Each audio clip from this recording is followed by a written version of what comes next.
breathing. Unless you make it hard. That was a good one. That was a good one. Ready? Oh, we're starting? We're rolling. Ready? You got my whole joke? Yeah. Good. We're going to film a blooper reel. Oh, good. Ready? Yeah. Welcome to the It's Not That Hard podcast. I'm Mike. I'm Anna. It's not that hard. Unless you make it hard. Very good.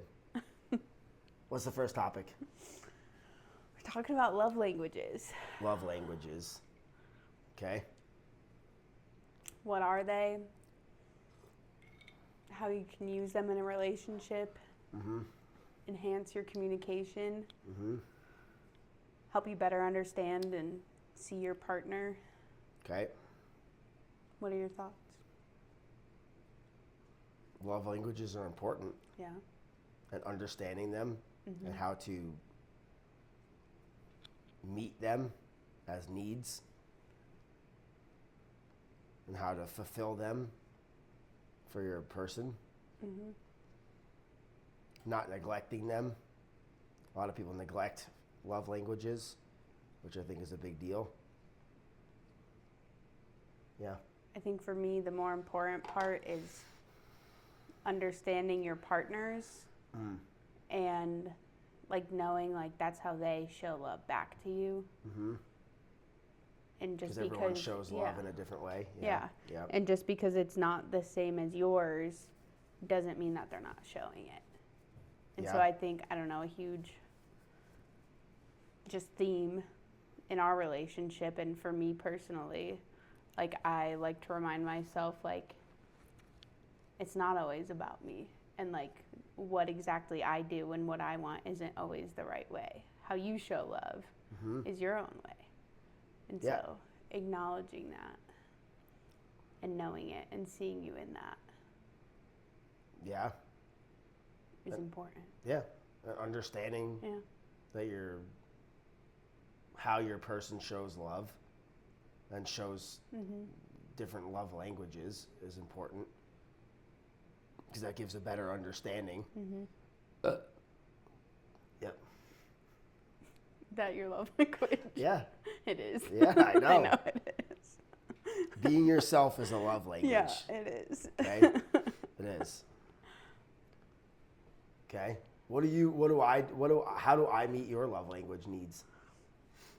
Well, I think you just knowing mine of like quality time and like words of affirmation and physical touch, like knowing especially like if we haven't seen each other all day or like our kind of like love tank is empty, you know how to make it feel full, like in my perspective, and I know yours.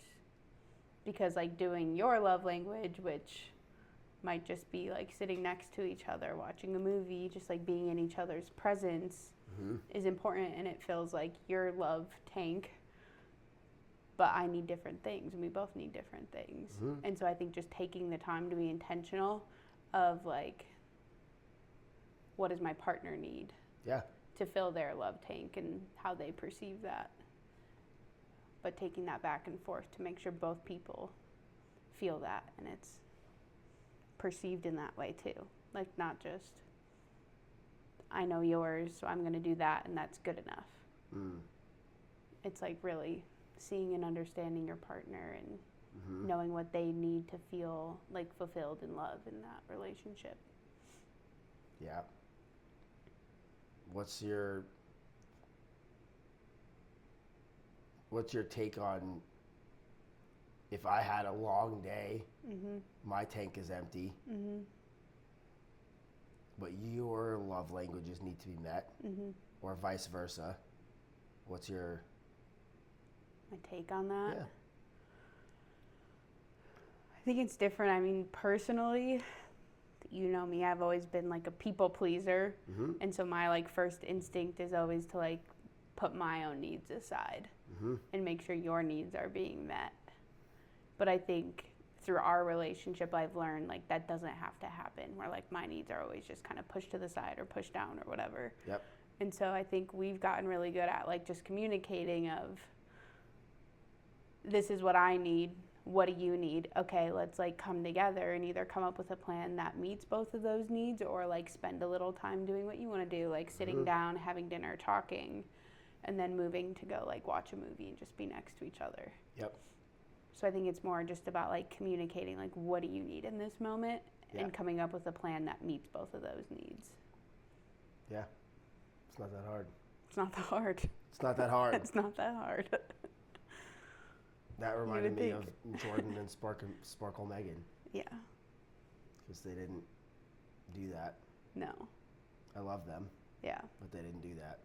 I feel like on the unhealthy side, like not communicating, it just turns into like either conflict. Because I'm like, if you're not going to the healthy side of communicating, bringing up both each other's needs, then like there's probably something wrong with communication in general. Not just that, but then it could turn into conflict, or the other person just feels distant or not seen. Someone's needs are like always not being met, which can build up resentment in a relationship. Yeah. And just feeling alone and not feeling like you're seen or loved. Yeah. What's the communication part? Yeah. That's for everybody watching. Your partner can't read your minds. Communicate, right? If you have needs that you feel need to be met that are not being met, and you don't communicate them, and your needs are not being met because you're not communicating them, that's not the other person's fault, right? Yeah. You can't read people's minds. I'm pretty good at anticipating your needs before you even know what they are, but that's because of communication. Yeah. So don't expect people to read your minds, right? Yeah. Communicate. One thing, if you need something, communicate that you need that, and if they still don't fulfill that, then the ball's in their court and it's up to them.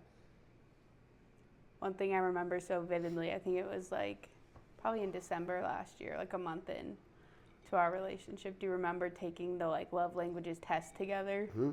I even think doing, not just like telling your partner like here's my love languages.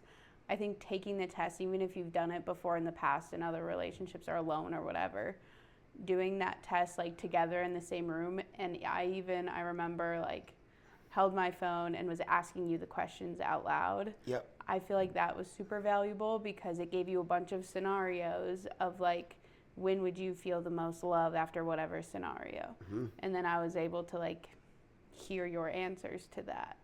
And you and I are both kind of psychology nerds, but just like getting that insight on like how you feel loved, how you feel seen and appreciated, and how you like to be loved and how you show it, like just hearing your answers to every question was, I would say, just as valuable as just hearing the results. Yeah. It gave me a lot of like concrete, just like examples and like just scenarios of like how I can show up for you or show love to you. And so I really liked that. I remember that. I remember that too. Very vividly. I think that's an important thing to do in the beginning of a relationship. Yeah, definitely. So you can understand if you feel you're able to show up for that person the right way. Yeah.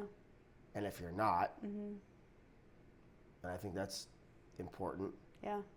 Because I feel like a lot of people don't really know if they can show up for the other person. Yeah. Until like years pass, and the superficial stuff is always in front. You know what I mean? Yeah. But I think even if you've never heard of love languages, or maybe you're 10 years into a marriage or whatever, it's still super valuable. Yeah. Especially if communication issues are a thing. Or I think that's a good way to like reignite a spark too. Yeah. If you are in a relationship or a marriage for so long. Yeah. And the like spark, quote unquote, is fading. I think visiting or revisiting love languages can be important because love languages can change. Yeah. You know what I mean?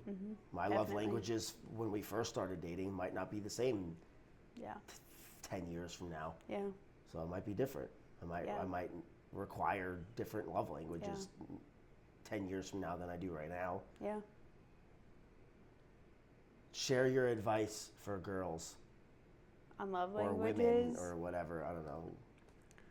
girls, women, whatever, you know, in their relationships, like what's a good like way to get to know their partner's love languages and show up for their person and make them feel loved and seen and heard and validated and all that from a female's perspective. I mean, I said it earlier a little bit, but like a good reminder for myself is always just like it's not always about me. And like just knowing like to accept you as like just who you are and how you show love is just that. It's how you show love and how you receive love. And if mine are different, like that's totally okay. I think in past relationships, just like I felt like I was never like receiving love in the way I needed to, and that caused resentment, and it almost like just caused that like distance. But then I was just so focused on that of like I don't feel love, but it's also like am I like giving what they need, or like maybe they are giving me love, it's just in their love language. Yeah. Just because it's not the same as mine. I think especially as like females who have gone through hard relationships and trauma and abuse and things, I think it can be it's really vulnerable, like in our relationship, like just saying, you know, it's not always about me. And I want to like fully accept and like get to know you at like your deepest core and how you show love, and learning like how to accept that in as love to myself. Yeah. And learn that like that's love too. Just because it's different from mine doesn't mean that it's like not real. Yeah. Which I think can happen a lot with females, and I'm not even exactly sure why, but I feel like a lot of females are like, if I'm not getting it in the exact way that I want it, then it's like not love at all. Where it's like men in general, if we're talking about like heterosexual relationships, tend to show love in a very different way than females. Just how so? I think, I mean, even in our dynamic, like I like to talk a lot more, and I feel like that's pretty. That's pretty. Yeah, you're a yapper. Yeah, I know I am. Yeah. To people I feel comfortable and safe with, which is why you get that privilege of my yapping. I do love your yapping. But I do. I feel like in general, like females they want that like deep conversation. They want those words of affirmation. And quality time. And even when we talk about quality time, I feel like that was important for us too, of like quality time to me means something different than quality time to you. Yeah. And so just because quality time is both of our love languages doesn't mean it's automatically the same. Right. Because we have that conversation, I mean, I feel like almost daily. Yeah. Of like, you want quality time, like what does that mean for you? What do you need? And then layering in like mental health things and whatnot. But I think that's important too. I don't know if I answered your question. Like you said, I'm a yapper. Yeah. So I go on my tangents. Well, I feel like that's important, is like we do every day. Yeah. What do you need? Yeah. In this moment? I feel like most people don't ask their person that, or their partner, or whatever you want to, or whatever you want to call it. I don't know. There's like 8,000 different names for it now. Your person, your partner, the person you love. Yeah. They don't ask, what do you need right now? And I feel like that's important in the communication part, is like understanding and just simply asking, what do you need? Yeah. And then trying your best to meet that, fill that cup. Yeah. My advice for the guys watching is communicate with your partner, whoever it is, that this is what I need, these are my love languages, and find a way to actually get those fulfilled. Because a lot of guys don't do that. A lot of like straight heterosexual guys, they try to be all like big, tough, fucking I'm too tough for feelings type shit. I see through that. Yeah, like I mean, even as a straight heterosexual dude, like you're not, right? Like you're everyone has feelings. if you don't have feelings, you're a sociopath and you should be seeing a therapist instead of watching our podcast. So you have feelings, find someone who you're comfortable sharing those with. If you're not comfortable sharing your feelings and your love languages with your partner, they're probably not the one for you. I'm not saying like destroy your marriage or your relationship, right? But like you have to be comfortable sharing and being open and vulnerable, which is hard for which is hard for men to do because there's a weird stigma around like you have to suck it up and be tough. And I'm still working on that because I do that sometimes too. But that's my advice for the guys watching, whether you're straight, heterosexual, or anything else, like communicate. Yeah. These are my love languages. This is how I feel appreciated and loved and heard and seen, and communicate that with your partner and find a way for you guys to meet those requirements for each other, I think. Yeah. It's important. Yeah. And ask. Don't be afraid to ask. Like everyone, like especially now, I feel like everyone's so like, I have to automatically know what that person's thinking and anticipate their needs. And sometimes you can anticipate their needs and sometimes you can't. And I feel like if you're with the right person, truly the right person, it's easy to anticipate their needs, right? We anticipate each other's needs all the time. Yeah. Before we even know before each of us even know we even need that. But that's because it's like, it was meant to be from the start, I think. So and relationships take work no matter what, but communicating that and having an understanding between each other, I think makes things a lot smoother and less tense. I feel like most arguments usually arise, or fights usually arise from lack of communication. Yeah. Right? Yeah. I mean, that's where most of my past relationship fights and arguments happened. It was just lack of communication / poor treatment. But that's another episode. That's maybe another episode. Probably a whole nother podcast we can do on that one. Yeah, that's another 3-hour podcast minimum. For yours. Yeah. Yeah. Yeah. Yeah. I think we've taken it a step further too, of not only like, what do you need, but like, what does that look like for you? Because you'll ask me sometime like, what do you need? And I'm like, I need to relax or whatever. And you go as far as like, well, what does that look like for you? Yeah. What helps you feel relaxed? Yeah. Because a lot of times it's normal as humans of like, when someone says relax, you think of like, okay, how do I relax? That's what I should like pitch to them to help solve their problem or whatever. I mean, we as humans, it's normal of when we take in information, when we have conversations with other people, that we bring it through our own lens of like, well, what does that look like for me so I can try to help them? And I think that's a big, I mean, I've said it a few times already. We can probably do a whole nother episode on that of just like ego of like, hold on, it's not about me. It's not how I relax or how I think. It's putting all of that aside. Yeah. And saying like, what do you need to relax? Yeah.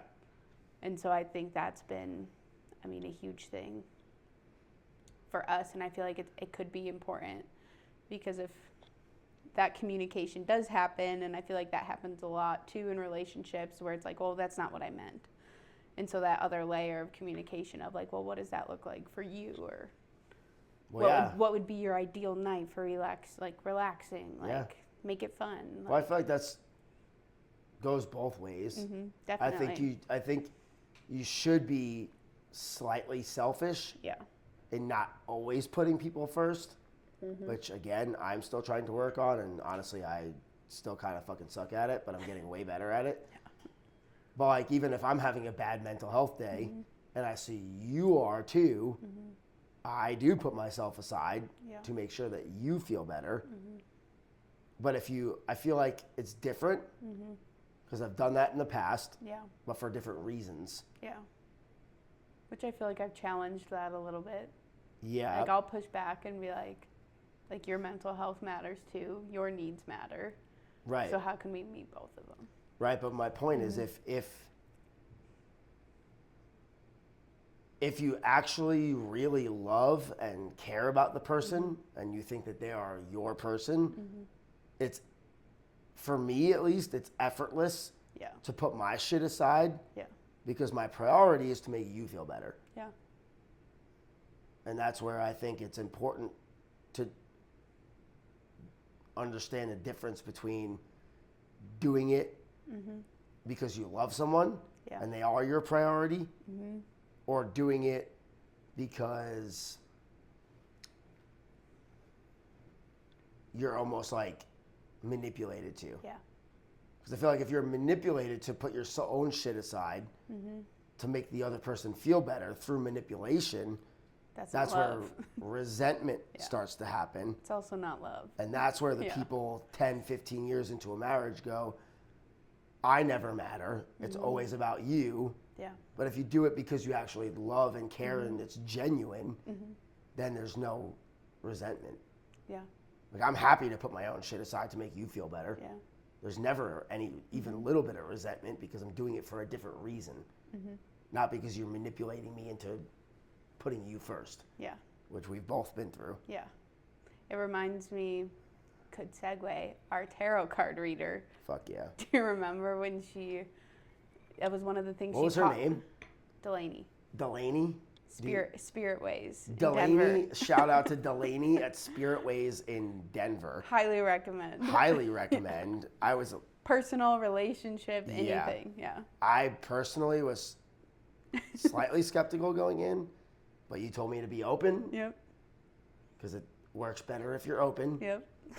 I had a tarot card reading years ago back in New York, and it was in a restaurant, a booth at an Italian restaurant, and she was full of shit. But this Delaney was an actual legitimate tarot card reader, and I do believe in that. Yeah, Delaney at Spirit Ways. Do you remember she was awesome. We did a 30-minute session? Yeah, 30 minutes. 30-minute session, and yeah, she was she was awesome. Spot on too. Spot on. And she knew we gave her nothing. Nothing about us. I don't even think she knew our names. No. We went to get a drink after, and I think you said, she called me saying like, we're sorry we missed you. I was like, no, like that was us that went to we went the to get a drink after, and you even said, I don't think she even knew our names. No. She knew absolutely nothing about us. Even when we talked about our job, we just said like, I'm wondering if we'll be in our job or this job. Like we super vague. We purposely gave her as little information as possible. Like we were as vague as possible. Yeah. And she was still on point. Yeah. Do you remember one of the things she said though, like of the first, what was it, like 8 cards we pulled? We each pulled 4, taking turns. Yeah. And this was like just a pure reading on our relationship. We got into more individual, like career things and individual, just like personal things further on in the reading. But the first part of the reading was just pulling 4 cards each for a total of 8. And it was just a reading on our relationship and dynamic, like future and present, and like almost like the purpose of our relationship, I felt like. Yeah. In like the world in general. Yeah. And like who we are for each other. And one of the things she pulled was, I don't remember the exact card, but she talked about like, I feel like you guys were meant, and you do like the giving and receiving back and forth very seamlessly, and that our lives are very intertwined. And because of the things you and I have both gone through in the past with trauma and things, that we were meant to be together for that giving and receiving. So when you were talking about that earlier, of really that giving and receiving and kind of putting aside your own stuff to give, or on the other end receiving for that support and love language and whatever, I feel like we do that in a very like seamless way, because we have a healthy effort. No, it doesn't. It's not that hard. No, it's not that hard. I think that's because of our dynamic, and I mean just who we are for each other, really. Yeah. Is that like, and for me it came down to like safety. Like I wouldn't feel safe and comfortable to like put my own stuff aside to be able to like give to you what you need after a bad mental health day or whatever, if I didn't truly feel safe. It really is that safety of like, I'm safe, I'm vulnerable enough to put it aside because I know you got me too. Yeah. And so it is that like give and take in our relationship, but it comes down to like safety and trust and like being vulnerable and knowing that like if I am putting my own things aside because we're both going through something hard, like it's okay. And that we'll figure it out together, or like those our things give will and get take. met regardless. Yeah. Yeah. Yeah. And so I feel like that's a big part for us. And it even came up in our tarot card reading, which I thought was interesting. Some of the stuff that came up, I was like, oh yeah, like we just do it day to day. It's just a part of our dynamic and what we do and who we are every day. Yeah. But just seeing some of those cards and the things she said was so like, it was crazy, but it was validating and cool and deep. And what are your thoughts on the reading? It was weird. It was weird in the way that it was very, very spot on. Very specific, like of who we are as people. Very specific, extremely accurate for knowing nothing about either of us. And she went over how our lives are intertwined and our relationship. She kept saying these are strong cards or whatever. I don't know, whatever she said. She said something like that. Yeah. But how like our relationship was strong and we do show up for each other and we should lean on each other. Yeah. And how like I should lean on you for things and it's talking about our different like roles in the relationship and how we have different roles, but they also goes back to us being intertwined, which I think is cool because we can share two different roles in a relationship and still be intertwined, which I feel like also not that hard. No. Yeah, and I don't know, I think that was pretty cool. Even the like she pulled, it was like, do you remember the animal? It was like animal spirit cards or something it was called. Yeah. But it was when she was trying to give like you advice to basically how to show up for me and me advice of how to show up to you, and it was exactly what it was comical, because I was like, I think I know for you, she said like, was it don't let like fear guide her decisions, don't let fear, and perfection. Don't let fear guide your decisions. And that it doesn't have to be perfect. And it doesn't have to be perfect. And just trust she said trust your gut, or your intuition. She said trust your intuition. Remember that one? Yeah. Trust your intuition. And what you feel is right will be right. Yeah. I could barely look at you during the reading because I would have started laughing because I'm like, he says this to me every day. Yeah, I already tell you that every day. And so I was like, you could say you're very spot on with that. What did she say about me? For your advice? It was the mirror one. Remember where it was like the what? Like mirroring. Mirroring. Yeah. Meerkat. Mirroring like how you communicate in your emotions back to you. Yeah. Which we already do, and I remember talking about it when we went out after, of like, do I do that? And then I was like kind of replaying of like, I guess I do. Yeah. Which I feel like we'll do a whole probably another episode about it of just communication. Oh yeah, for sure. Yeah. But that's just how we communicate with each other, which I think is really important when we could probably do, I mean, even with that episode and not talking about like arguing and conflict and all of that, we don't have much of any of that. I think because we communicate in that way. We've been together for about a year, and we haven't argued once or disagreed once. Except on the Chicago versus New York pizza, which we're tabling because I'm from Chicago. No, we're not tabling it. And he's from New York. You guys who are listening or watching, New York pizza is superior to Chicago pizza. We're not tabling it. It's already been decided.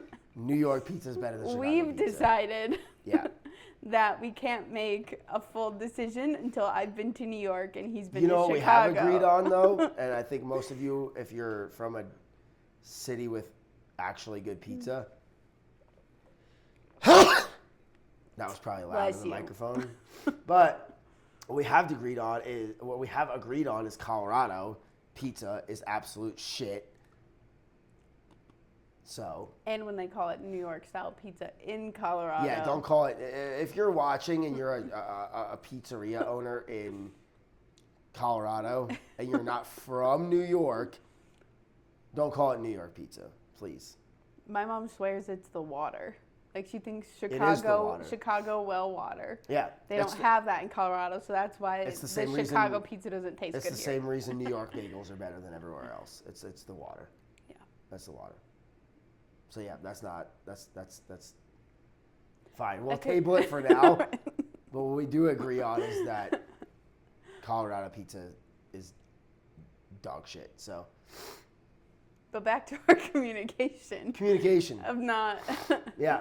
Of how we communicate and mirror those things back to one another. Yes. I think just more opens the communication for like safe, open, honest communication rather than like automatic defensiveness and things like that. We were very upfront with each other in the beginning of like, it's not how I communicate. I don't want any part of that. Of like the defensiveness and yelling and toxicity. There's no place for it. Unhealthy communication and all of that. We had many long conversations about that, which we can get into at a later time too. Yeah, but I think our that's takes on that. also important. Yeah. To be like we were. Yeah. Very upfront and transparent with each other, which most people are not. Mm-hmm. They put on a fake face to be the perfect person that this person would want to go on a date with and date. Yeah. And then true colors show a couple months later, and then they're like, well, who is this person? Yeah. If you're just yourself and you're upfront and honest and transparent with that person from the beginning, you'll save yourself a lot of bad dates. Mm-hmm. You'll save yourself a lot of situationship talking stages. Yeah. Because a lot of people do that. They go on a date, a couple dates, they'll love it. They'll go through a talking phase or whatever the kids call it now, I don't know. And something will happen, they'll get ghosted, they'll find a red flag. Again, I don't know, your red flags are subjective. Apparently, from social media, everything's a fucking red flag nowadays. Or an ick. Or an ick. Also, if you're a person that uses an ick, don't use that word. That's weird. Okay? Does that give you sensory? Yeah. Don't use ick. I hate that. When like girls especially that I see get on social media and they're like, this gave me the ick. My boyfriend gave me the ick because he wore slippers. It's like, what? Or like, what's her name on Love is Blind? What's her name? Which one? They're all a little toxic. Girl. Oh, Allie. With Anton. Allie, yeah. And she's like, it gave me the ick. I don't know if she actually said ick, so like, don't quote me on it. But she was like, it was the way he walked in sandals. Yeah, that was at the reunion. Let the guy wear his fucking sandals. Who cares? Yeah. You're gonna have the ick because of how he walks. Yeah. If little things like that give you the ick, that's not the person you're supposed to be with. No. If your person or your partner gives you the ick in any way, you're probably not really in love with that person. Yeah. Because we both do some weird... We call them quirks, and we love them. They're endearing. Yeah. We admire them about each other. Because you do some weird shit. I do probably 10 times the weird shit, and I'm fully aware of it. I do some weird shit. We love it. But we love it about each other because we love each other, and that's... Also makes you embrace that. Exactly. It makes you who you are. But if you're just honest with your person and you're even if it's brand new on a first date, right? People are so like weird about like, oh, you shouldn't talk about this on a first date. Yeah. Actually, yeah, you should get into that shit on your first date. Tell me your favorite color later. I want to know how you communicate when you're stressed. Tell me about how you handle things under stress. Yeah. How you communicate under stress. Tell me about your traumas. Yeah. Break it down. Who gives a shit about your favorite color? Like, I'll learn that later. Yeah, who cares? That's not what makes the person who they are. Yeah. I want to know what makes the person who they are. And if you're upfront, honest, and open and vulnerable in the beginning, you'll save yourself a lot of time and trouble. You'll save that person a lot of time and trouble. And you'll get to know, like we did, who we truly are before we even ever started officially dating. Yeah. I knew about some of your trauma before we even started dating. Yeah. I was still Coach Mike. Yeah. Giving you private sessions. Okay. Actual private sessions. Get your mind out of the gutter if you're watching. Not private sessions. Oh my God. Muay Thai private sessions. And then after you stopped doing that and canceled your membership, then we started dating. Just so I can be morally clear. But we were open with each other. Yeah. And we knew all the things about each other. Not all of them, most of them. But I think that's why also, how long was it before we moved in together? Couple months. How many, you think? 2. Before you moved into 2. 2 months. Yeah. Okay? Yeah. And this is another episode again, but timelines are bullshit. Yeah. They're bullshit. We moved in together after 2 months. That was a big thing I had to like overcome. Yeah. In our relationship. Certain circumstances Yeah. pushed that further, Yeah. right? Mm-hmm. But even like in But our still, we were yeah. ready for it, Yeah. right? Certain of your circumstances, which are not necessary to really go into detail about, certain circumstances did push that ahead. We had conversations. But we too, had conversations Yeah. about it, and by the time we brought it up, we were like, Yeah. it's kind of like time anyway, Yeah. right? Like you were sleeping over all the time. It was what's the difference? Yeah. But then we also knew each other already well, and then we got to know each other even more because we're living together. Yeah. I'm a believer, and I don't think you truly know somebody until you live with them. Yeah.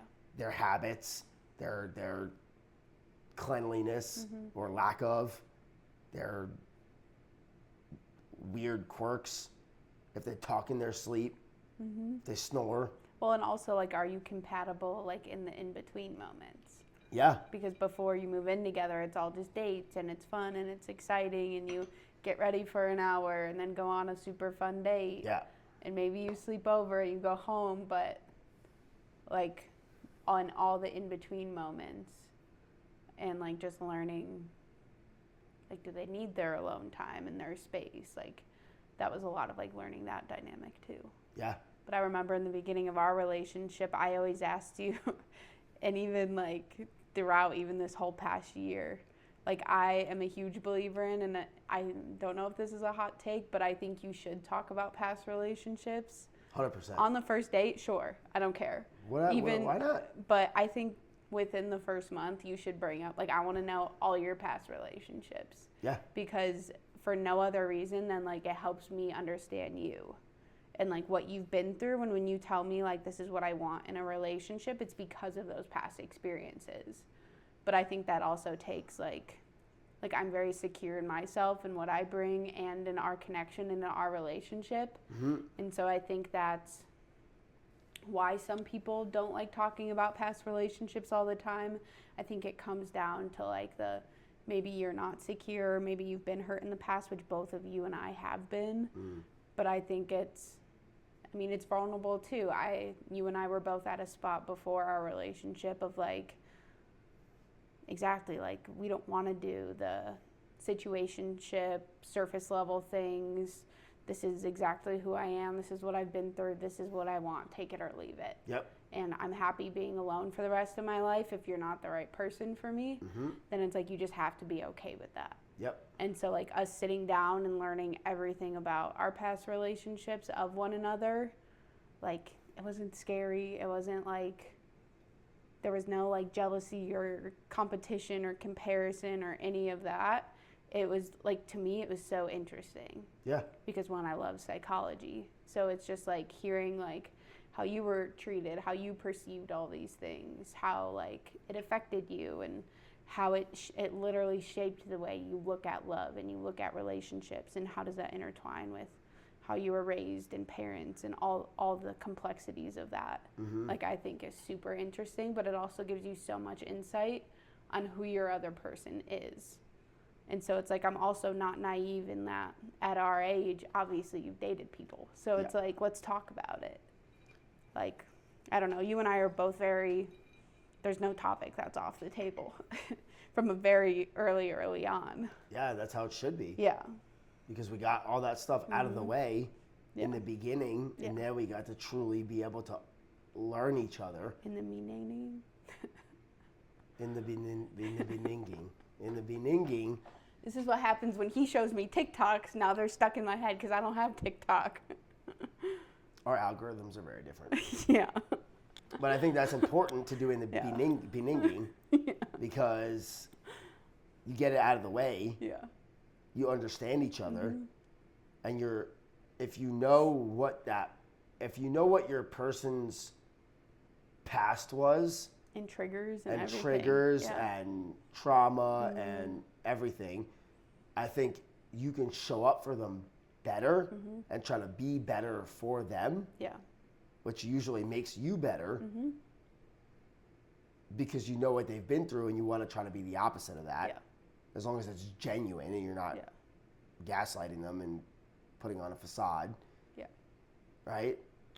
Like half the stuff I do is because number one, it's because that I love you, but number two, it's because I'm intentionally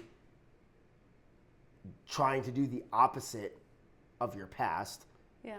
But it's not because I'm putting on a fake front. No. It's because I know as a person I'm the opposite of your past relationships. Yeah. So then I try to show through words and actions that I am the opposite.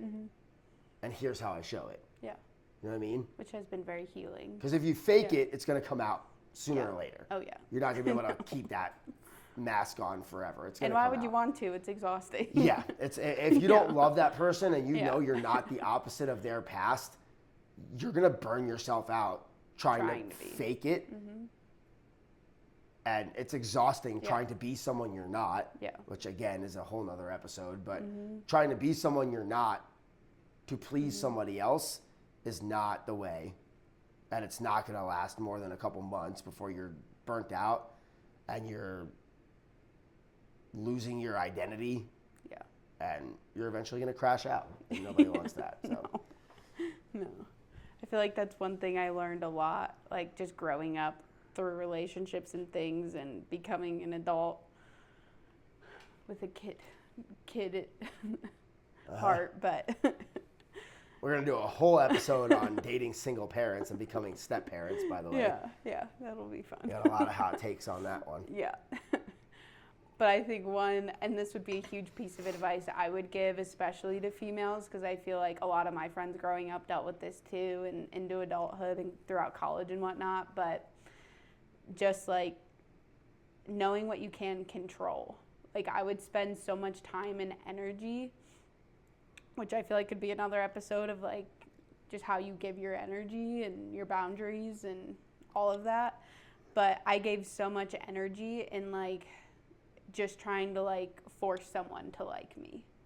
And it's like if it's not there and it's not happening, like you can't force or control someone to like how they think or like control that they love you. All you can control is yourself and your emotions, and to me I almost have to step like out of body to realize it, of like just check in with myself of like how am I feeling. Like I can control what I can control, and I just need to like listen to my heart and my body, and do I feel that? Great. And now I need to communicate with like you. Do you feel that? No matter what I do, no matter what I say, no matter what I look like, I just have to truly be myself. And if you take that and you love that, then amazing. And if both of those things match with us, then it's amazing. Yeah. But it's like I feel like growing up into adulthood, you just have to like accept that. Of like if I show up authentically as myself and they don't like me or they ghost me or whatnot, then it's like it wasn't for you. No. Don't spend that time and energy of like, oh, I wish they did this, I wish they did that. I wish he liked me back. I wish he would text me. Like, it's like you're wasting your energy. And so I think that's one thing. You have to be yourself, and you have to find somebody that accepts you no matter no matter how you show up. Yeah. Right? We say that all the time. Like, we accept each other whether we're having a great day. We accept each other if we're having a bad day, and we accept each other if we're about to have a mentee bee and crash out. And we love each other equally through however we show up. Because it's not ever going to be perfect. No. Relationships are not nothing's perfect. But You're if not we, always going to be the happy, Yeah. like, It's not positive. a movie. It's not a movie. fucking No. movie. Yeah. This is not, we're not in a rom-com, Yeah. right? Like, that's why I don't like watching some of that shit. I love it's a like, rom-com. I know you do. And as much as I hate to admit it, you've gotten me to like certain rom-coms. This, regardless. But it portrays a fake, Yeah. unrealistic Yeah. version of relationships, marriage. Yeah.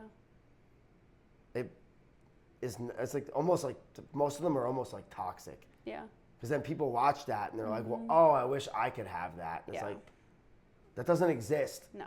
It's fucking Hollywood. It also They're on a doesn't movie show set. so many other complexities that are present in a No, it relationship. doesn't. It doesn't go over any of the shit you're going to have to deal with. Yeah. Well, you're going to have to be there to support your partner through hard times. And you're going to have to go through life together, right? Like going through life together is not an easy thing. There's going to be issues and dilemmas and adversity, but you have to be able to get it's through not it together. that hard No, it's if not. you have the foundation. That's right. It's not that hard. Yeah. That's why we Life call it isn't this. easy, but with each other, it's not that hard. Preach. That was good. That was so good. That was so That good. was so good. You're on fire. Okay, should we wrap it up with shows we're watching? Yeah. Hot takes. Yeah, because Love is Blind has been on my mind for 95% of this. The past few months. And then 3, our segment of every episode, It's Not That Hard. What's your It's Not That Hard moment of the week? So let's talk about TV, movies, what we're watching. Yeah. Any hot takes on relationships with that, and then our It's Not That Hard segment of the Okay. episode. Love is Blind. First of all, I hate reality TV, trash TV, but you have gotten me to lock in, Yeah. and I'm fully invested in the cast of Love is Blind Denver right now, as much as that season absolutely sucked. It was super toxic. Some of those people definitely shouldn't have been on that show, but I'm locked in regardless, and I'm invested in everybody's lives. And I want to drink chicken smoothies with Crystal Light lemonade with Jordan and work out with him, because I think we would get along. But Love is Blind, that's mine. What? Do you have any hot takes on? My hot take is this. You Don't have get many, me fucking many started. hot takes. Don't get me started, because I'll go off for another hour on this, and we can't do that. My hot take is this. I don't think Love is Blind. I enjoy the concept as entertainment, but I also think that they signed up for it, but those are real people with real feelings and real emotions and real traumas. I think that show is slightly toxic. Very toxic, not slightly, very toxic. I think the producers have zero empathy or sympathy. But my hot take is Love is not blind. There are way more to it than looks, because looks fade. We're all going to be saggy and gross and shit when we're older. Damn. Maybe not me, because... Oh my god. But looks fade. So you have to be attracted physically and sexually to your person, obviously. But you have to also, there's way more to it. You want someone who does all the things we just talked about for the last however long this has been, right? Showing up for your person, validating them, understanding their love languages, what they need, being there for them, going through life with them, being a true partner for them, all the things we talked about. Those are way more important than looks. But you do have to be physically and sexually attracted to your partner. Otherwise, you're just best friends.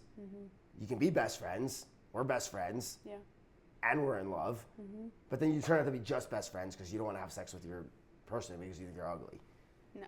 Which is why I'm like, okay, Love is Blind is a cool concept, but they get to know each other, and I don't know how much of it is real, because reality TV is not always real.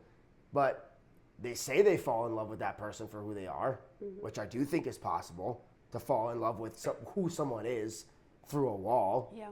But then they see them, and then they're like, "Ooh, I don't know if I can do that." Now, granted, some of them are just superficial. I'm not going to be mean. I'm not going to be mean. I'm not going to call names and be mean. Some of them, I'll stop there for my own sake. Yeah. Some of them are superficial. Okay. And looks mean more. Looks outweigh who they fell in love with in the pods. And then they see them and they're like, yikes, I can't get behind that. Yeah. So love is not blind, because this last season, nobody got married. Yeah. And they pretty much all broke up. Yeah. Maybe that's a Denver thing. Valid. But, I mean, maybe it's not. I don't know. Yeah. I don't think love is blind. I think if they do get someone who they find attractive when they reveal themselves from the pods, I think it's luck, obviously, because attraction is subjective. Somebody might think I'm the most attractive person in the world, and someone might think I'm fucking repulsive, right? It's subjective. So I think that's luck, but I do think the show is a little bit toxic. It makes for great entertainment and great television, but television makes for great TV. I'm not 90 years old. I gotta say what the kids say. Deuces, like your dad says. Yeah, the kids still say it. Yeah. Okay, what's next? All right, what's our it's not that hard moment of the week? This could be anything from walking in a grocery store, it's not that hard, to walking in a grocery store is pretty hard. Okay, never mind. Go ahead. No. Or not. I crash out in the grocery store. If you walk, I just start weaving through people. Yeah, I start shoulder checking. So I'm like, all right, people. I'm done. Get I'm the weaving fuck through. out of my goddamn way. My mom calls it my Chicago walk when I'm just done. I'm like, I'm weaving. Yeah. Okay, sorry, what else? Or it could be something deeper of maybe something that's come up in our relationship from the week and something we worked through and it wasn't that hard. Or maybe even just something personal, like mental health wise, or work, career, anything, friends. Yep. It's not that hard. Okay. And if you have It's Not That Hard, we want to know. We officially have an email and an Instagram, so make sure you follow us. It's Not That Hard Podcast, CO for Colorado, CO. That's our Instagram, and then we also have our, obviously, YouTube, which you're watching this on right now. So make sure you subscribe, make sure you like, and turn on the notifications thing. So when we post a new episode, you'll get a notification that we posted a new episode, so you won't miss one. And then our email is It's Not That Hard Podcast, CO for Colorado. It's Not That Hard Podcast, CO@gmail.com. So if you have It's Not That Hard, or if you have a topic you want us to talk about, or if you have questions that you want our advice on, anything, email It's Not That Hard Podcast, CO@gmail, and then we'll check that and we'll go over them on an episode. Do you have It's Not That Hard moment of your week? It's not that hard to communicate with your partner. Yeah. If you love them and you truly want what's best for both of you in the relationship, it's not that hard. And it's even more not that hard. Yeah. I'm going to stick with that. I'm doubling down on that. I stand on that. It's even more not that hard to communicate with them, having a full understanding of their love languages and how they communicate. And that's what prevents arguments. Because again, we've been together for about a year, but we haven't had a single argument. I've never been in a relationship that lasted that long that didn't have an argument. Same. So communication, that's my It's Not That Hard. I'm going to go more comical with mine. I still keep replaying in my head. Do you remember our customer service experience at the gym? Buying an energy drink before our lift. Jesus Christ. Yep. It's not that hard. Which both of us have like huge culinary hospitality backgrounds and customer service and sales and whatnot. But the lack of communication, even with that, I mean, we're not just talking about communication in relationships. No. Just like communication in general, especially like these days and with, now I sound old, these generations. Back in my day. Hey, I'm still young. You're young and hip. I'm Gen Z. You are. You're so I'm hip. Gen Z. I'm so hip. Gen Z.